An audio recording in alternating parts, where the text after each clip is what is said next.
labor tragedy. But what I want you to understand in regard to planning an engineering city is the true tragedy of the Triangle Shirtwaist Factory fire. It was taking place in a building called the Asch Building, ASCH. And the Asch Building was a recently completed, relatively beautiful and state-of-the-art building at the turn of the 20th century. This was no antiquated warren of garment workers tucked away in a basement. The Asch Building was tall. One of the tragedies of the Triangle Shirtwaist Factory fire was that the building was so tall and beautiful. Instead of building massive fire escapes, massive ugly metal fire escapes hanging all over each side of the building, the Asch Building was designed with beautiful windows and columns running up the sides. Those are available for view right off of Washington Square Park in Greenwich Village. Go take a look. Look at the photographs. The building was actually quite beautiful, and it was rigorously engineered. They had fireproof stairwells winding down all the way with double doors, so the whole thing was engineered for safety. It was a factory-like structure in the height of the ceilings and the width of the doors. They had actually announced the Asch Building as a fireproof building, which means that the staircase had been encased in that fireproof concrete that we use to keep the fire out. And in fact, as the fire burned very hot, the staircase was fine. The tragedy was that the workers had been locked inside. They had been locked inside by a manager who wanted to maximize profits. So the fire itself, although seemingly separate from the City Beautiful movement, is related to this effort to go higher, to build beautiful, to hide the fire escapes, and to make sure that the beautiful windows and columns are the only thing that you would see from the sidewalk. So think about it in that context, and follow through to the last bit. I may not have time for this in this video.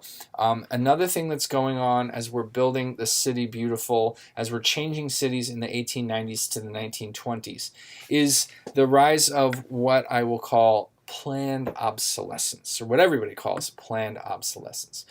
So let's see if we have time for that. I may have to pick that up in the next video.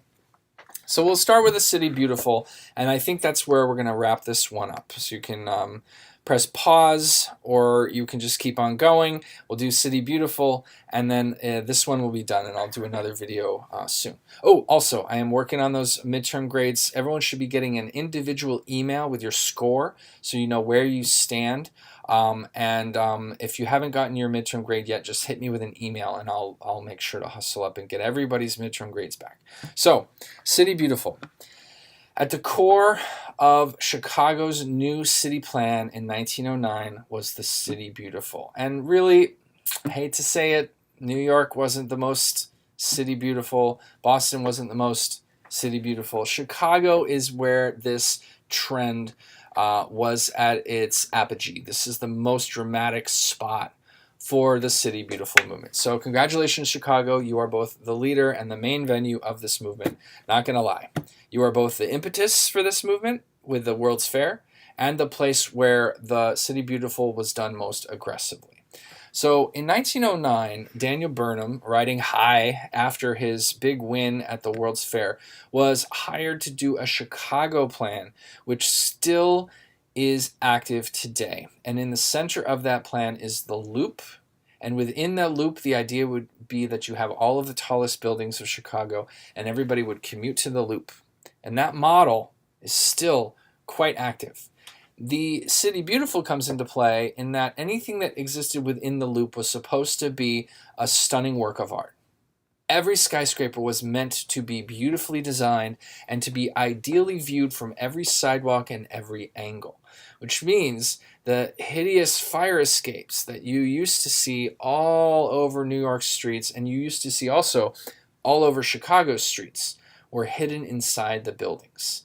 Right about the time of the Triangle Shirtwaist Factory fire, when we realized maybe this isn't such a good idea.